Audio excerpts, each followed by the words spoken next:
जीवनामध्ये विचार आणि विवेक जर असेल तर नदीचाच पूलच काय, परंतु तुम्ही बहुसंसार सुद्धा तरून जाऊ शकता.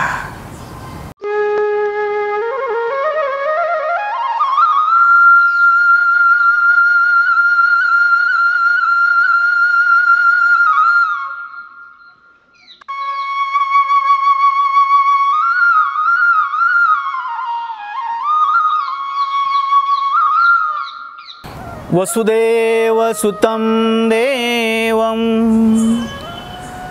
कंसचानूरमर्दनं देवकी परमानन्दनं कृष्णं वन्दे जगद्गुरुं, कृष्णं वन्दे जगद्गुरुं. श्री गोपाल कृष्ण महाराज की जय. या यूट्यूब चॅनलच्या माध्यमातून आजचा संपन्न होत असलेला हा कार्यक्रम परब्रह्म परमेश्वर भगवान श्री कृष्ण महाराजांच्या कृपाप्रसादाने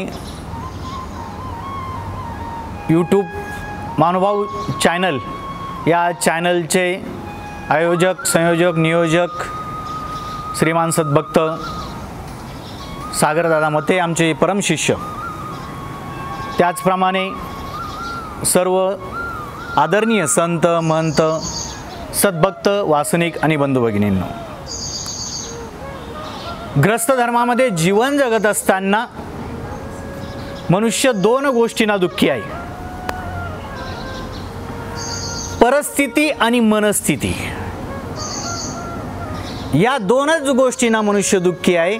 बाकी तिसरी गोष्ट या जगामध्ये दुःखाला कारण कोणतीच नाही.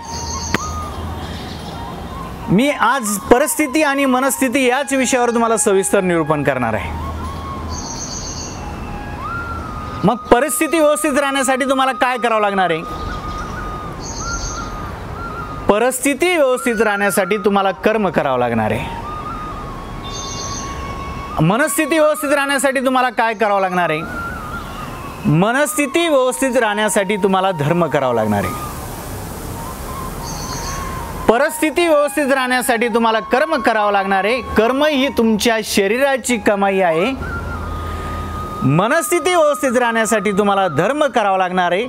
धर्म ही तुमच्या जीवात्म्याची कमाई आहे. आता दोन बाजूने आपण चालणार आहोत. लक्ष देऊन ऐका फक्त शेवटपर्यंत. मनुष्य परिस्थितीना दुःखी कसा आहे? मी दोन बाजू तुम्हाला, रेल्वे पटरीच्या दोन बाजू तुम्हाला समजून सांगणार आहे आणि शेवटी ट्रॅकवर नेणार आहे. परिस्थितीना मनुष्य कसा दुःखी आहे? तेल येत मीठ आहे, तेल येते मीठ आहे, मीठ नाही, मीठ येते मिरची नाही, आहे की नाही? घर येतं गाडी नाही, बंगला नाही, आहे की नाही? परिस्थितीना दुःखी. AC नाही, पंखा नाही, कूलर नाही, व उन्हाळ्याचे दिवस आहे, भयानक गरमी होते, पंखा सुद्धा नाही. परिस्थितीना दुःखी आहे. भाड्याच्या रूम मध्ये राहतो, परिस्थितीना दुःखी आहे. औरंगाबादला किती वर्ष झाले? म्हणे 30 वर्षापासून राहतो. मग स्वतःच प्लॉट? म्हणे नाही. हे कोणाचं घर आहे? म्हणे भाड्याचं. परिस्थितीना दुःखी आहे. परिस्थिती व्यवस्थित राहण्यासाठी तुम्हाला काय करावं लागणार आहे? परिस्थिती व्यवस्थित राहण्यासाठी तुम्हाला कर्म करावं लागणार आहे. दुसरी गोष्ट, मनुष्य दुःखी मनस्थितीना दुःखी आहे. परिस्थिती व्यवस्थित आहे, घर आहे, गाडी, बंगला आहे वगैरे, घरदार, AC BC, कूलर विलर सगळं आहे, सगळं काही आहे, परंतु तरी सुद्धा मनस्थितीना दुःखी आहे. शुगर आहे, BP आहे, ॲसिडिटी, सगळं काही असून खाऊ शकत नाही. अहो थोडं गोड घ्या ना, सागर आहे, शुगर आहे की नाही? अहो भजे घ्या गरम गरम, नको बाबा ॲसिडिटी, आहे की नाही? सगळा पैसा अडका भरपूर आहे, सगळं काही आहे, हॉटेलवर गरम गरम भजे खावायचे पण वाटले, पण काय करताय? ॲसिडिटी, आहे की नाही? BP आहे, शुगर आहे, सगळं असून सुद्धा खाऊ शकत नाही, मनस्थितीने दुःखी. गाडी, बंगला आहे, घरदार आहे, सगळं चांगलं आहे, पण पत्नी मनासारखी नाही. आहे की नाही. साखर सांगितली ती भाकर घेऊन येते, आहे की नाही. बरं सगळं चांगलं आहे, पत्नी चांगली आहे, मालक चांगले आहे, घरदार वगैरे गाडी बंगला सगळं चांगलं आहे, पण मुलगा मनासारखा नाही. एक सांगितलं ते एक करतो, अरे धंदा करू नको याची गरज नाही तेच करतो, आहे की नाही. दारू पितो, भानगडी करतो, मुलगा मनासारखा नाही. बरं इकून तिकून मुलगा मनासारखा आहे, सगळं चांगलं आहे, पण सून खट्ट्याळे, आहे की नाही. आल्या आल्या लेकाचे कान भरले लेकाचे कान भरले का आईवडिलापासून बाजूला काढून येते पुण्याला, आहे की नाही.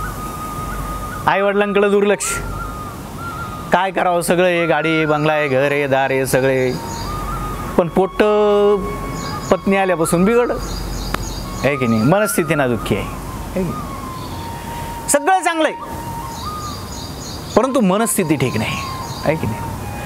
मग परिस्थिती व्यवस्थित राहण्यासाठी तुम्हाला कर्म करावं लागणार आहे आणि मनस्थिती व्यवस्थित राहण्यासाठी तुम्हाला धर्म करावं लागणार आहे. परिस्थिती व्यवस्थित राहण्यासाठी तुम्हाला कर्म करावं लागणार आहे. कसे कर्म करावं लागणार आहे? तुम्ही जे शेतकरी जर असाल तर शेतामध्ये जावं लागेल, तुम्हाला नांगरावं लागेल, वखरावं लागेल, पेरणी करावं लागेल, मग ते उगवणार आहे. खत टाकावं लागणार आहे, बियाणं करावं लागणार आहे. तुम्ही शेती जर चांगल्या प्रकारे जर केली तर त्याचं फळ मिळणार आहे. तुम्ही जर साहेब असाल, सकाळी उठल्यानंतर दररोज आंघोळ विंघोळ करावं लागणार आहे, आंघोळ विंघोळ झाली की लगेच ऑफिसला नाश्ता बिस्टा लगेच निघावं लागणार आहे. एक साहेब मला म्हणे, बाबा काय वैतागून गेलो मी, कंटाळून गेलो. म्हटलं कसं काय? काय म्हणे दररोजचं तेच सकाळी आंघोळ विंघोळ केली की लगेच पळा, आलं की पुन्हा संध्याकाळी थकून येतो, झोपा. म्हणे कधी कधी असं वाटतं आज निवांत झोपावं, पण राहू शकत नाही. बा तुम्ही आंघोळ बिंघोळ केली, ऑफिसचा टाइम झाला, तुम्ही पडलेले, जाऊ दे काही फरक पडत नाही, तरी संलग्न चेष्टा करताय, उठ तुला ऑफिसला जायचं, उठ तुला ऑफिसला जायचं. आता आम्ही हे सांगत नाही या गोष्टी कोण तुम्हाला हे करतो म्हणून. तुमच्या मनात इच्छा असू नसू तरी सुद्धा तुम्हाला जावं लागतं. याच्या पाठीमागं कोण आहे? याच्या पाठीमागचं कारण काय आहे? दररोजची ती रुटीन आहे, वैतागून गेलेले, तुम्ही कंटाळून गेलेले, बंधन आहे, तरी सुद्धा नाविलाजानं तुम्हाला उठावंच लागतं, ऑफिसला जावंच लागतं आणि कर्म करावंच लागतं. तुम्ही ते टाळू शकत नाही. व्यापारी जर असेल, सकाळी उठला, आंघोळ बिंघोळ केली, दुकानामध्ये जावं लागेल, व्यापार करणारे जे गिराईक आहे त्यांच्याशी प्रेमानं बोलावं लागेल. घ्यायचं असलं तर घ्या, नाही तर जा, गिराईक येणार नाही म्हणून, हे की नाही. हे करावंच लागणार, दिवसभर तुम्हाला उभं राहावं लागणार आहे. सायंकाळी एक दिवशी 7 वाजेपर्यंत ते काम करत होते. मी सहज फिरायला गेल्यानंतर म्हटलं का हो इतका वेळ? म्हणे बाबा आत्ता सुट्टी झाली, काय करू? मग इतक्या वेळ कुठं काम असतं? म्हटलं 7, 8 वाजेपर्यंत. काय करावं? म्हणे बाबा नाईलाज करावं लागतं. म्हटलं कसं काय करावं लागतं? तुमचा टाईम तर फक्त 6 वाजेपर्यंत आहे ना. म्हणे बाबा आम्ही जर कामं केले नाही तर लगेच आम्हाला काढून टाकतात. का बरं? म्हणे तरुण मंडळी लगेच तयार आहे आणि ते कमी पैशामध्ये, आहे की नाही. नाविलाजानं आम्हाला करावं लागतं. म्हणजे तुमची इच्छा असू नसू सुद्धा तुम्हाला कर्म ही तुम्हाला करावीच लागतात. कर्म चुकत नाही. मग कर्म जर तुम्ही केली तरच तुमची परिस्थिती व्यवस्थित राहणार आहे. एक मुलगा रोडवर फिरणारा असतो. पेपरमध्ये बातमी येते आणि बातमी आल्यानंतर तो वाचतो वर पाहिजे म्हणून. मग त्याच्यामध्ये असं लिहिलेलं असतं त्याची उंची 5 फूट 6 इंच असली पाहिजे, तो रंगाना गोरा असला पाहिजे, तो MA झालेला असला पाहिजे. मग तो रोडवर फिरणारा मुलगा तो बातमी वाचतो. वाचल्यानंतर वडिलांच्या घरी जातो, मुलीच्या वडिलाच्या घरी जातो. गेल्यानंतर आदर सत्कार करतात वडील, मान सन्मान करतात, सुंदर असं पुरणपोळीचं स्वयंपाक करतात. जेवण झालं आणि जेवण झाल्यानंतर बैठक बसते. बैठक बसल्यानंतर वडील विचारतात आपली उंची 5 फूट 6 इंच आहे? म्हटले नाही. आपण रंगानं गोरे आहात? म्हटले नाही. आपण MA झालेला आहात? म्हटले नाही. मग वडील चिडून विचारतात तुम्ही इथं आलात कशासाठी? अरे मी हे सांगायसाठी आलेलो आहे की तुम्ही माझ्या भरोश्यावर राहू नका. अशाला कोणी मुलगी देईल का? आहे की नाही? अशाला कोणीच मुलगी देऊ शकत नाही. कारण तुम्हाला परिस्थिती व्यवस्थित राहण्यासाठी तुम्हाला कर्म ही करावीच लागणार आहे. कर्म ही तुमची परिस्थिती व्यवस्थित ठेवतं. आता दुसरी बाजू आपण बघू. मनस्थिती व्यवस्थित राहण्यासाठी तुम्हाला धर्म करावा लागणार आहे.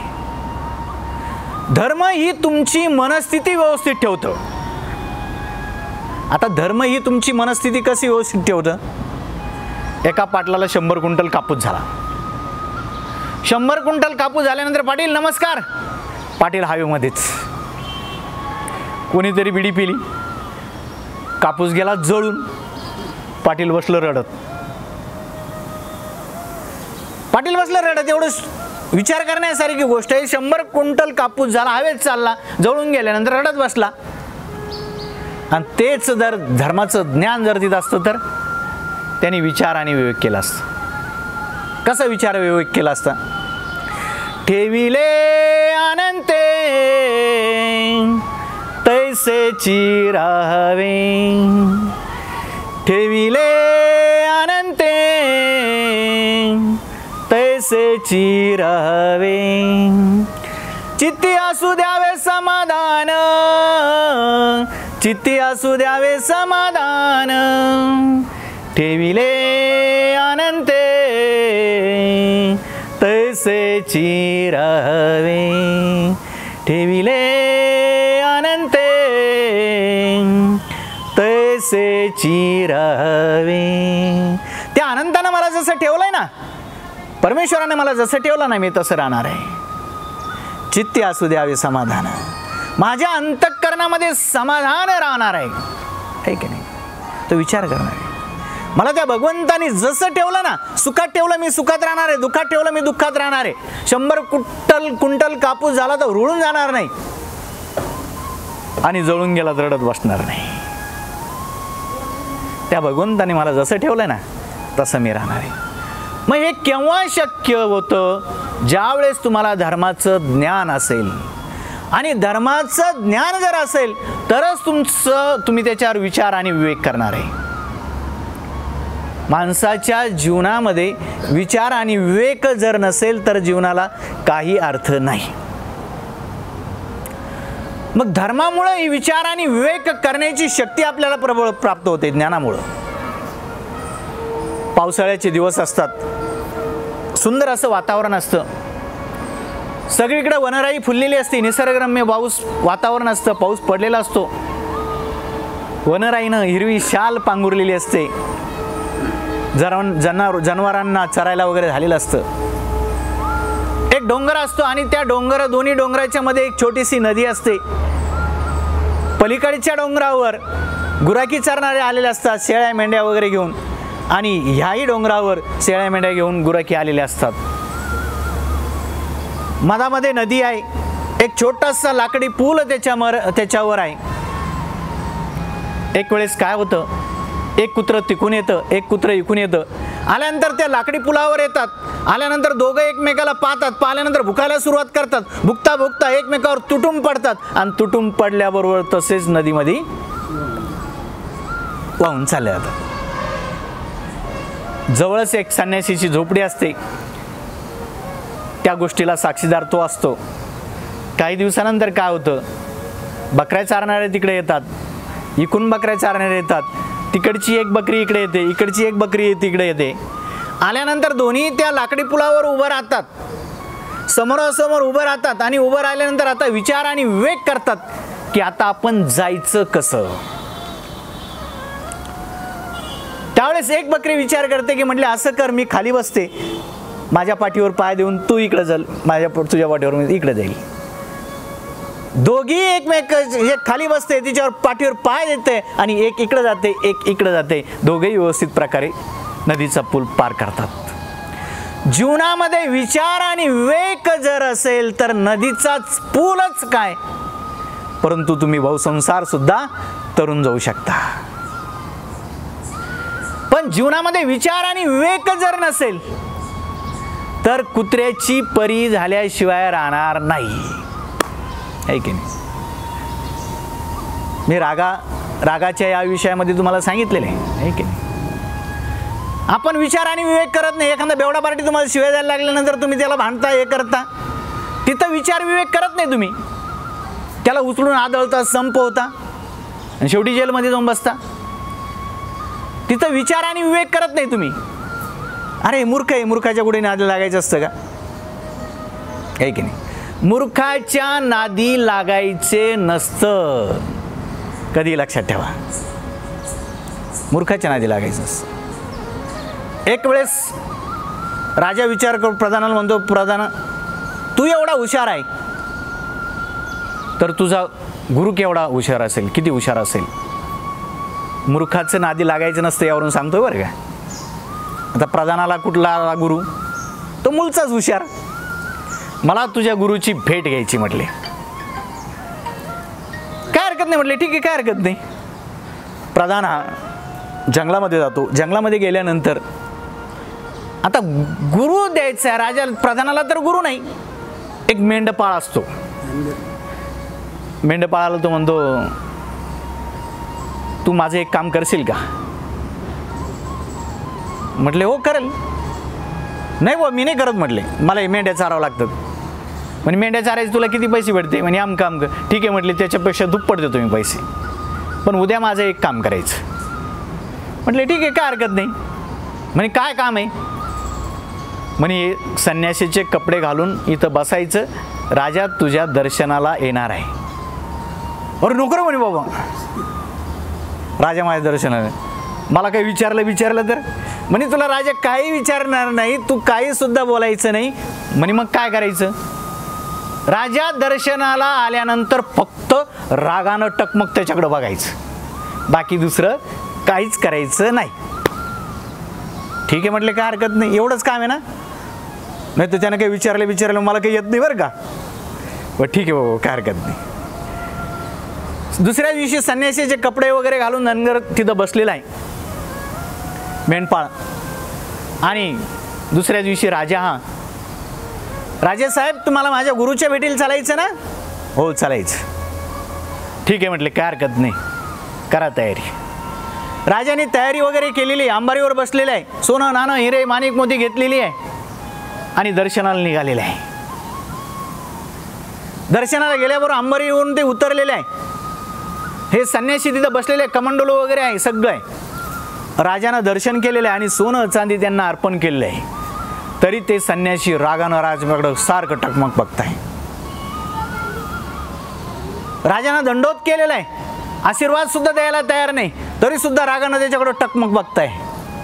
राजाला राग आला, कडवून उठला, तसं उठला, अंबारीवर बसला. आल्यानंतर राजमहालामध्ये आला. बोला म्हटले प्रधानाला. बोलवलं प्रधानाला. काय म्हटले असे कसे गुरु आहे म्हणे तुमचे?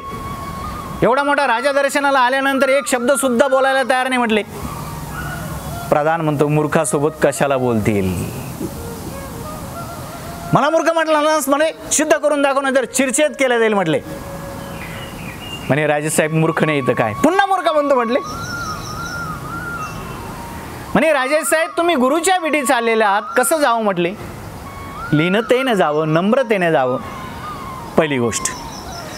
दुसरी गोष्ट, अहंकार अभिमानानं तुम्ही तिथे गेलेले आहे, सोनं चांदी त्यांना अर्पण करत आहे, मोठेपणा तुम्ही दाखवत आहे. सोने चांदीची काय गरज आहे त्यांना? तुम्ही मूर्ख नाही तर काय म्हणे? मग मूर्खासोबत कशाला बोलतील? मूर्खासोबत कधीच बोलायचं नसतं. जीवनामध्ये विचार आणि विवेक जर असेल तर नदीच काय, नदीचा पूलच काय, बहुसंसार सुद्धा आपण व्यवस्थित प्रकारे तरून जेवू शकतो. मग विचार आणि विवेक असण्यासाठी धर्माचं ज्ञान असणं अत्यंत गरजेचं आहे. मग तो धर्म कोणताही असू द्या. धर्म म्हणजे यत धारयते तद धर्म. जे सदविचार सद आचार धारण केले जाते त्याला असं धर्म म्हटलेलं आहे. मग आमका धर्म, ख्रिश्चन धर्म, मुसलमान धर्म आहे की नाही, पारसी धर्म, असा धर्म नाही. मानवभाव धर्म हे धर्म नाही. धर्माची व्याख्या ही आहे. धर्म म्हणजे जे धारण केले जाते त्याला धर्म म्हटलेले आहे. सदाचार, सदविचार याच्यामध्ये सगळं कवळलेलं आहे की.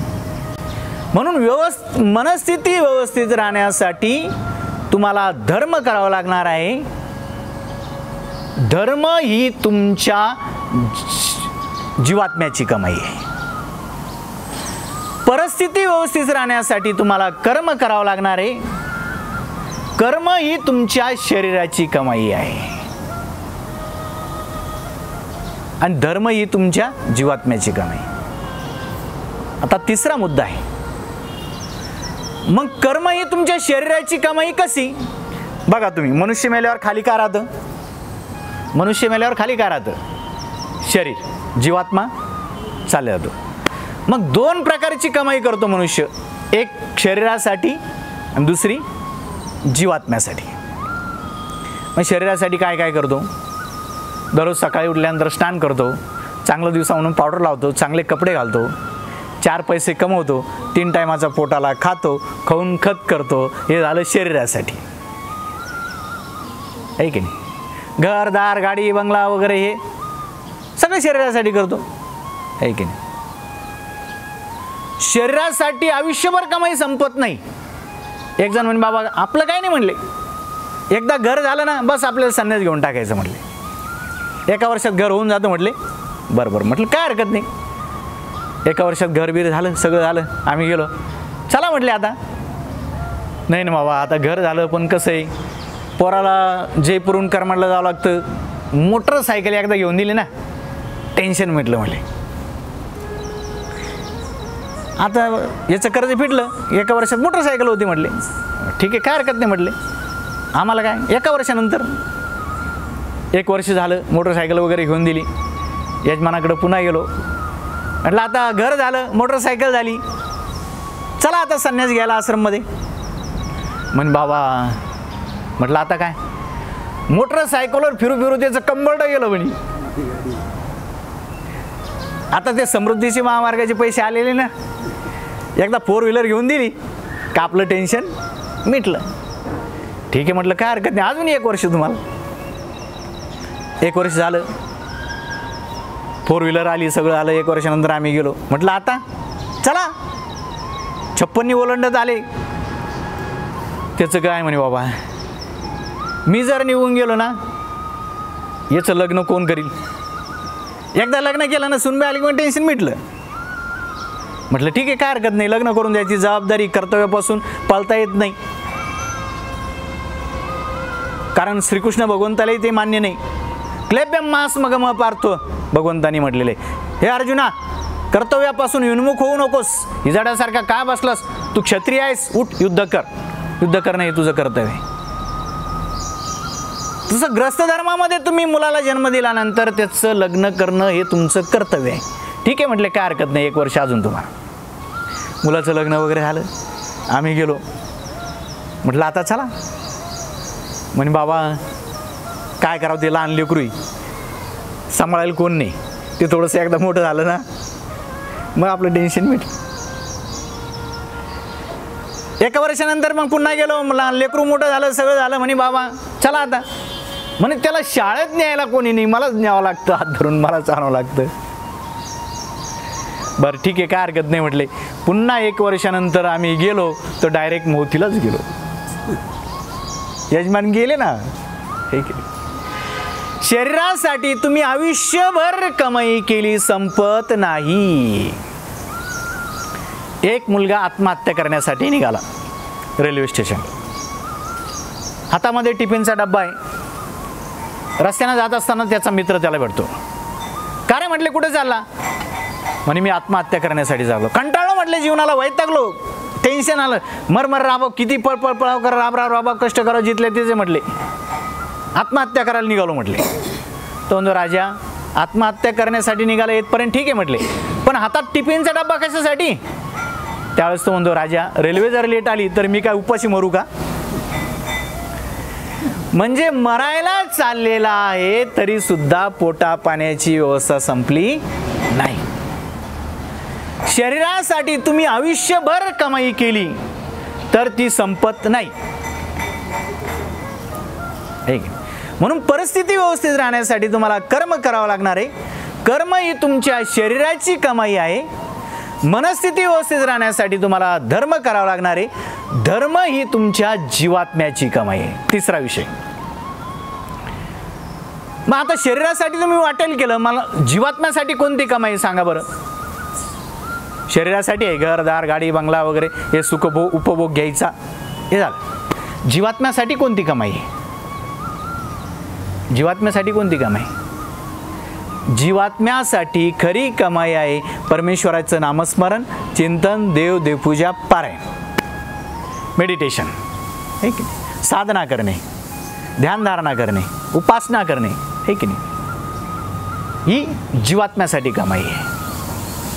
मग मला एक सांगा, दिवसातले 24 तास आहे, या 24 तासापैकी तुम्ही शरीरासाठी किती कमाई करता आणि जीवात्म्यासाठी किती कमाई करता? जर बारीक विचार केला तर सकाळी देवपूजा पारायण किती वेळ? अर्धा तास. संध्याकाळी देवपूजा पारायण अर्धा तास, नामस्मरण मेडिटेशन वगैरे अर्धा तास. 1 तास तुम्ही जीवात्म्यासाठी कमाई केली, 23 तास तुम्ही शरीरासाठी कमाई केली. कशी चांगली जागा भेटेल? आणि पुन्हा देवालाच म्हणता, काय देवा मी गण चांगलं वागतो, गण चांगलं राहतो, मयाच भौतिक होऊन. वास्तविक जीवात्म्यासाठी आपण काही कमाई करत नाही. जास्तीत जास्त आपण शरीरासाठीच करतो, आहे की नाही? कर्मच करत राहतो, दैवाच्या पाठीमागे लागत नाही, धर्माच्या पाठीमागे लागत नाही. आपण धर्म करणं गरजेचं आहे. मग कर्मानं तुम्ही श्रीमंत होता का? एक बाजू बघा, आता तुम्ही कर्मानं श्रीमंत. एक जण म्हणे बाबा कष्टानं मनुष्य मोठा होतो, कर्मानं श्रीमंत होतो म्हटले. मग मी त्याला म्हटलं, मला एक सांग म्हटलं, तू म्हणतो ना कष्टानं मनुष्य मोठा होतो, श्रीमंत होतो, रोडवर चैत्राचा महिना आहे, उन्हाळ्याचे भयंकर असं दिवस आहे, रोडवर खडी फोडणारा मनुष्य, त्याच्यासारखे कष्ट आहे का कोणाला? नाल्या साफ करणारे, गटारा साफ करणारे, त्याच्यासारखे कष्ट आहे का कोणाला? तो का बरं श्रीमंत नाही? तो का बरं एसी मध्ये नाही? अरे एवढ्या कष्टानं मनुष्य मोठा होत नाही, श्रीमंत होत नाही. मग कशानं होतो? त्याला दैवाची सुद्धा सपोर्ट पाहिजे.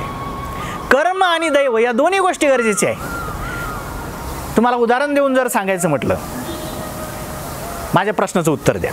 2 विद्यार्थी, दोघांचे ग्रॅज्युएशन झालेले आहे, टक्केवारी सारखीच आहे, दोघंही हातामध्ये फाईल घेऊन नोकरीसाठी फिरताय.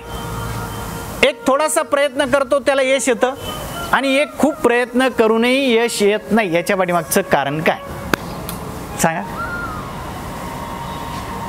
टक्केवारी सारखीच आहे, दोघे MA झालेले आहे, ग्रॅज्युएशन पूर्ण झालेले आहे, कंप्लीट झालेले आहे, दोघेही प्रयत्न करताय, सारखेच प्रयत्न करताय. मग एकाला यश येतं, एकाला यश येत नाही. याच्या पाठीमागचं कारण काय? काय कारण? दैव. बरोबर आहे की नाही? एक थोडासा प्रयत्न करतो, ज्याला यश येतं, याच्या पाठीमागचं कारण आहे याला दैवाचा सपोर्ट आहे. मग तुम्हाला दैवाचा सपोर्ट जर मिळायचा असेल तर काय करावं लागणार आहे? धर्म करावा लागणार आहे ना. आणि कर्माचा सपोर्ट जर मिळायचा असेल, परिस्थिती व्यवस्थित राहण्यासाठी तुम्हाला कर्म करावं लागणार आहे. बाबा पुढचं कोणी पाहिलं, मागचं कोणी पाहिलं, दैवात सपोर्ट मिळतो म्हणून, आहे की नाही? असं पुन्हा दुसरा प्रश्न होता त्याचा. अरे एड्या, दैव आणि कर्म या 2 गोष्टी शिवाय चालत नाही. आणि तुम्ही सुद्धा दैवाच्या भरोशावर उभे राहिले तरी चालत नाही. चालेल का? दे रे हरी पलंगावरी झोपले आणि म्हटले दे रे हरी पलंगावरी, देसल माझा हरी तर देईल पलंगावर. मिळेल का? त्यासाठी काय करावं लागणार आहे? प्रयत्न करावा लागणार आहे. दैव आणि प्रयत्न या 2 गोष्टीची जोड जर लागली तर मनुष्य प्रगती करतो जीवनामध्ये, आहे की नाही? दैवाचा सपोर्ट असणं अत्यंत गरजेचं आहे. मग त्यासाठी आपण म्हणू शकत नाही मागचं कोणी पाहिलं पुढचं कोणी पाहिलं. मला एका प्रश्नाचं उत्तर द्या. हाही जीवात्मा आहे, हाही जीवात्मा आहे, हाही जीवात्मा आहे. मग मला एक सांगा, एक श्रीमंत घरी जन्माला आला, एक मध्यमवर्गीय घरी जन्माला आला आणि एक गरीब घरी जन्माला, याच्या पाठीमागचं कारण काय? काय कारण? असा फरक का पडला? त्याच्या कर्मानुसार, आहे की नाही? एक श्रीमंत घरी जन्माला आला, याच्या पाठीमागचं कारण असं आहे, पूर्वजन्माचं पुण्याचं डिपॉझिट बरं आहे. आणि एक मध्यमवर्गीय घरी जन्माला आला, त्याच्या पाठीमागचं कारण असं आहे की पुण्याचं डिपॉझिट थोडं कमी आहे. आणि एक गरीब घरी जन्माला आला, याच्या पाठीमागचं कारण आहे पुण्याचं डिपॉझिट कमी. ते काय म्हणतं माहिती का, बाबा आता गंज दान धर्म करावासा वाटतो, गंज करावंसं वाटतं, पण काय करावं, जवळच काही नाही. दलिंदर कधी मागच्या जन्मी काही केलं नाही, ह्या जन्मी मिळेल कसं, आहे की नाही. दैवाची साथ असल्याशिवाय तुम्हाला काही करता येत नाही. दैव आणि कर्म या दोन्ही गोष्टी गरजेच्या आहे. दैव तुमची मनस्थिती व्यवस्थित ठेवतं आणि कर्म तुमची परिस्थिती व्यवस्थित ठेवतं. असं म्हणून चालत नाही. मनुष्य कष्टानं श्रीमंत होत नाही, विद्येनं श्रीमंत होत नाही, पंडित्याने श्रीमंत होत नाही. आता आपण बघितले या समाजामध्ये कितीतरी विद्वान आहे, कितीतरी पंडित आहे, कितीतरी भविष्य जाणणारे, त्यांचंच त्यांना कधी कधी भविष्य कळत नाही, आहे की नाही. हे डिपॉझिट आहे की नाही. कितीतरी स्मार्ट असलेले लोक आहेत, पण काय उपयोग नाही, आहे की नाही. म्हणून परिस्थिती व्यवस्थित राहण्यासाठी तुम्हाला कर्म करावं लागणार आहे. कर्म ही तुमच्या शरीराची कमाई आहे. मनस्थिती व्यवस्थित राहण्यासाठी तुम्हाला धर्म करावा लागणार आहे. धर्म ही तुमच्या जीवात्म्याची कमाई आहे. आलं लक्षात. मग आपण कर्म किती करतो आणि धर्म किती करतो,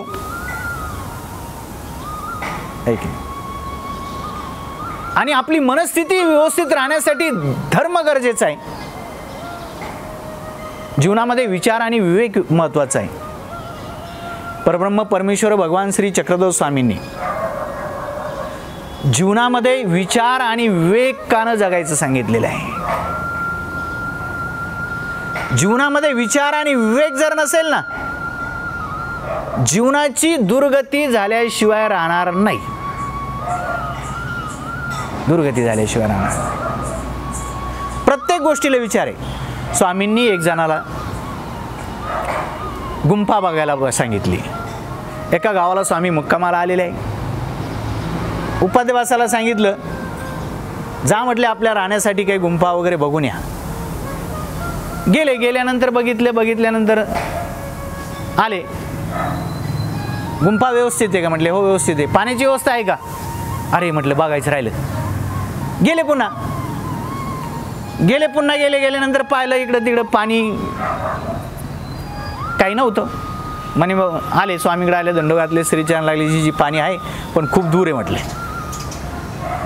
मग स्वामी म्हणतात, बाईसासाठी किचन रूम आहे का तिथं, अरे ते राहिलं बघायचं.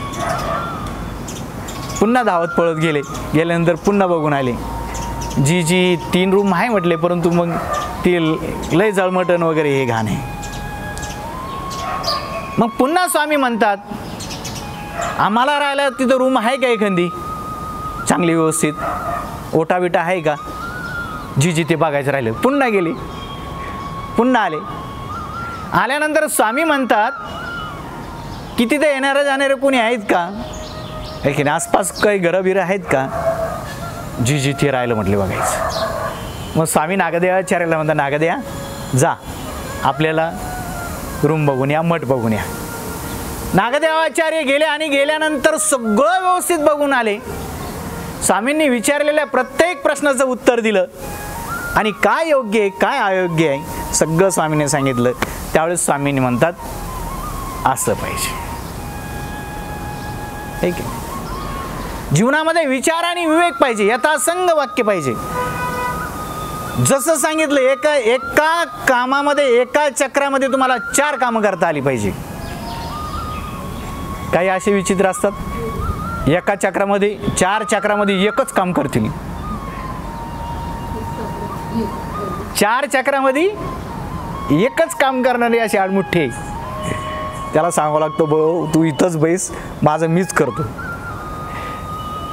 ज्याला व्यवस्थित काम करण्याची सवय आहे ना, नीटनेटकेपणाची काम करायची सवय आहे ना, त्याला दुसऱ्याचं काम आवडत नाही. आणि तेवढी कुशलता त्याच्या ठिकाणी नसतेच, आहे की नाही. एवढी कुशलता त्याच्या ठिकाणी. स्वामी म्हणतात की जीवनामध्ये विचार आणि विवेक जर असेल तर जीवन व्यवस्थित प्रकारे पार पडतं. स्वामींनी नागदेव आचार्यांना घडवलं मडवलं, नागदेव आचार्यांच्या जीवनामध्ये विचार आणि विवेक टाकले,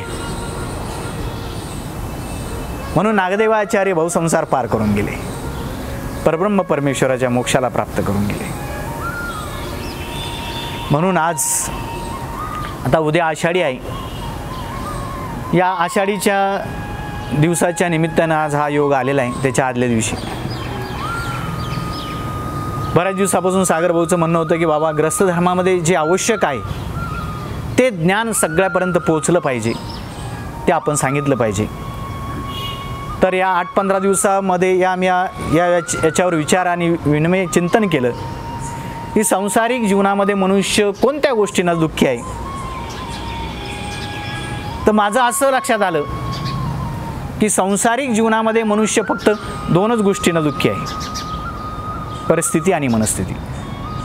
आणि शक्यतो सांसारिक जीवनामध्ये 99% दुःखच आहे. संत तुकारामांनी सुद्धा म्हटलेलं आहे, सुख पाहता जवा पाडे, दुःख पर्वता एवढे. ज्यावेळेस मी संन्यास घ्यायचा त्यावेळेस मी विचार आणि विचार विवेक केला. मी विचार असा केला की ग्रस्त धर्मामध्ये सुख किती आणि दुःख किती आहे, आणि संन्यास धर्मामध्ये सुख किती आणि दुःख किती आहे. त्यावेळेस माझ्या असं लक्षात आलं, ग्रस्त धर्मातलं सुद्धा मी जीवन पूर्ण अनुभवलं, एक्सपिरियन्स. आधीच ठरवलं होतं यात किंचितही पाठीमागं राहायचं नाही. त्यावेळेस मी विचार आणि विवेक केला तर माझं असं लक्षात आलं, माझं संशोधन चिंतन त्याच्यावरून माझं असं लक्षात आलं की ग्रस्त धर्मामध्ये 90% दुःख आहे, 10% सुख आहे. आणि इकडे पारमार्थिक जीवन सुद्धा मी अनुभवलेलं होतं, कारण मी लहानपणापासून आश्रममध्येच आहे. 1 वर्षाचा असताना तेव्हापासून मी आश्रममध्ये आहे. हे सुद्धा मी जीवन अनुभवलेलं होतं. तर माझं असं लक्षात आलं, पारमार्थिक जीवनामध्ये 90% सुख आहे आणि 10% दुःख आहे. संसारात पहा तुम्ही, काही ना काय चालूच राहतं. घर झालं, दार झालं, हे पाहिजे ते पाहिजे, अमकं पाहिजे तमकं पाहिजे, करोडो रुपये आले तरी समाधान नाही. ना सुख काजी पंडिता, ना सुख नृप बया, सुख सहसा आवसी, तृष्णा रोग गया. काजाला सुख नाही, पंडिताला सुख नाही, कोणाला सुख नाही. का बरं सुख नाही? तृष्णा रोग गया. तृष्णा नावाची व्याधी प्रत्येकाला लागलेली, ती जोपर्यंत जात नाही तोपर्यंत हा सुखी होऊ शकत नाही. तृष्णा नावाचा रोग हा प्रत्येकाला लागलेला आहे. आणि संन्यास धर्मामध्ये तृष्णा नावाचा रोगाला दूर केले जातं. सगळ्यात महत्त्वाचा पॉइंट हा आहे, म्हणून संन्यासी सुखी आहे. ठीक आहे. ग्रस्त धर्मामध्ये सुख नाही. मग याचा अर्थ असा नाही का ग्रस्त धर्म वाईट आहे, असा नाही. ग्रस्त धर्मही चांगला आहे, पण त्याच्या सांसारिक जीवनामध्ये राहून आम्हाला वेगळं राहता आलं पाहिजे. कसं राहता आलं पाहिजे एक उदाहरण सांगतो आणि संपवतो. विदेही जनक राजा होते. जनक राजाचं उदाहरण सगळीकडे प्रसिद्ध आहे. एक संन्यासी गुरुकडे जातो, म्हटले मला ज्ञान हवं. म्हटले मी नाही देऊ शकत ज्ञान, तुम्हाला ज्ञान हवं आहे ना, तुम्ही विदेही जनक राजाकडे जा, तुम्हाला ते ज्ञान देते. गुरुने शिष्याला विदेही जनक राजाकडे पाठवलं. पाठवल्यानंतर शिष्य गेल्यानंतर जनक राजाला नमस्कार केला, दंड घातले, श्रीचरणाला दंड घातले. राजे मला ज्ञान हवंय म्हटले. काय हरकत नाही म्हटले, तुम्हाला सकाळी ज्ञान देऊ आम्ही.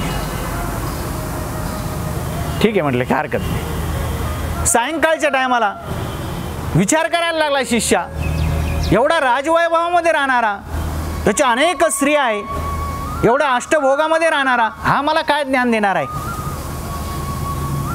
जनक राजाने सायंकाळच्या वेळेला सांगितलं, बेटा ही आरती घे, ही समई घे, पूर्ण राजवाडा बघून ये, परंतु एक लक्षात ठेव, ही समई जर विजली ना मी तुला ज्ञान देणार नाही. शिष्यानं समई घेतलेली आहे, हातावर ठेवलेली आहे, सगळीकडे फिरत आहे, पण समय विजू नये याकडेच लक्ष आहे. राजवाड्याकडे कुठं लक्ष नाही, राण्याकडे लक्ष नाही, कोणाकडेच नाही, एकच लक्ष की समय विजली नाही पाहिजे. ही जर विजली तर मला ज्ञान प्राप्त होणार नाही. दुसऱ्या दिवशी विदेही जनक राजा सकाळी उठल्यानंतर गंगेला स्नान करायला गेलेले आहे. तो शिष्य सुद्धा उठलेला आहे, गंगेमध्ये स्नान करायला गेलेला आहे आणि स्नान करत असताना पाहतो तर इकडं राजवाड्याला आग लागलेली आहे. धावत पळत शिष्य पुढे पळतो, पाठीमागं पळून पाहतो तर विदेही जनक राजा जैसे ते स्नान करत आहे, यात किंचितही बदल नाही त्यांच्यामध्ये. तो शिष्य पुन्हा वापस येतो, राजे अहो राजवाडा सगळा जळत आहे, तुमचा राजवाडा सगळा जळत आहे म्हटले. माझं काय जळत आहे म्हटले, माझं काही नाही जळत. अहो तुमचं काही जळत नाही पण माझी लंगोटे म्हटले तिथं. शिष्य त्या लंगोटीमध्ये अडकलेला आहे. राजा जनक राजा राजवाडा जळत सुद्धा असून सुद्धा त्याच्यामध्ये अडकलेला नाही. तुम्हाला सांसारिक जीवनामध्ये राहून सुद्धा त्याच्या वेगळं तुम्हाला राहता आलं पाहिजे, आसक्ती वेगळं राहता आलं पाहिजे. यात किंचितही सुख दुःखानं लिंपित आपण झालो नाही पाहिजे. दुःखानं सुद्धा नाही आणि सुखानं सुद्धा नाही. सुख आलं तर हुरळून जायचं नाही आणि दुःख आलं तर कोमजून जायचं नाही. एवढी साधना आपल्या ठिकाणी ग्रस्त धर्मामध्ये बनली पाहिजे. कोणत्याच गोष्टीने विचलित झालं नाही पाहिजे. कमळाचं फूल आहे, कशामध्ये उगवतं, कशामध्ये उगवतं, पाण्यात, अजून चिखलात. पण त्या पाण्यानं लिंपित होत नाही, चिखलानं सुद्धा लिंपित होत नाही. रागाचं प्रवचन एका बाईनं ऐकल्यानंतर मला फोन केला, म्हणे बाबा असं असं आहे, सूनबाई तिकडे निघून गेली, असं आहे तसं आहे. मुलाचे कान भरले, आमच्याशी नातं तोडलं, वैतागून गेली, टेन्शन आली, साधा फोन सुद्धा उचलीत नाही, फोन सुद्धा करत नाही, कंटाळून गेले. याच्यावर उपाय काय, काय उपाय सागर भाऊ, याच्यावर उपाय? अहो गेले संपलं विषय. मला सांगा, विहिरीमध्ये पाणी आहे, विहीर आहे, तिच्यामध्ये पाणी जर असेल तर पोहऱ्यात येईल आणि तुमची तहान बुजवेल. विहिरीमध्ये पाणीच नसेल तर तुमची तहान बुजवू शकते का? पोहऱ्यामध्ये पाणी येऊ शकतं का? येऊ शकत नाही. तुमच्याबद्दलचं अंतःकरणातलं हृदयातलं प्रेम समोरच्या व्यक्तीतलं संपून गेलेलं आहे, तुमची तहान बुजवू शकत नाही. मग तिथं तुम्ही काय करू शकता? शांत राहणे, चांगलं वाईटही न बोलणे, होईल तोपर्यंत त्यांनी समोरच्या व्यक्तींना फोन केला तर चांगलं बोलणे, नाही तर आपलं स्थिर राहणे. डोक्यामध्ये टेन्शन घेणे न घेणे, ताण न घेणे.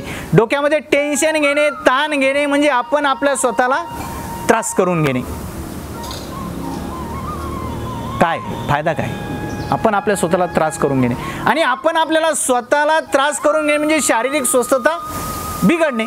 आणि शारीरिक स्वस्थता बिघडली म्हणजे वाचिक बिघडते, वाचिक बिघडली म्हणजे मानसिक बिघडते, आणि मानसिक बिघडली म्हणजे